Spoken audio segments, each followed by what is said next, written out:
আন-নিকাহু মিন সুন্নতি ফামান রাগিবা আন সুন্নতি ফালাইসা মিননি। বিশ্বনবী বলেন, বিয়ে এটা আমার সুন্নাত, আর যে আমার সুন্নাতকে পছন্দ করে না সে আমার উম্মত দাবি করতে পারবে। আরবাআন মিন সুনানিল মুরসালিন, চারটা কাজ দুনিয়ার সব নবীরা করেছেন, এর মধ্যে একটা হচ্ছে বিয়ে। সুবহানাল্লাহ পড়বেন না? এজন্য বিয়ে করবেন সম্মানিত ভাইরা, বিয়েতে বরকত। যারা বিয়ে করে নাই তাদের ঈমানের অর্ধেক অপূর্ণাঙ্গ। বিয়ে করলে ঈমানটাকে পরিপূর্ণ করে দেয় কে?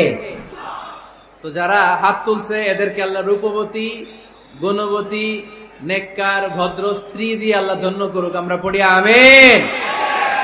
দেখছেন এখন গলার আওয়াজ বড় হয়ে গেছে, এখন মহা খুশি, বিয়ের কথা শুনলেই খুশি। তো আজকের আলোচনাটা যারা নিউ কাপল, নতুন বিয়ে করেছেন তাদের কাজে লাগবে,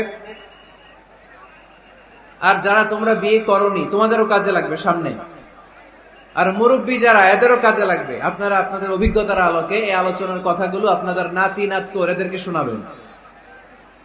তাহলে আজকের আলোচনার বিষয় হচ্ছে হ্যাপি কাপল, সুখী দম্পতি।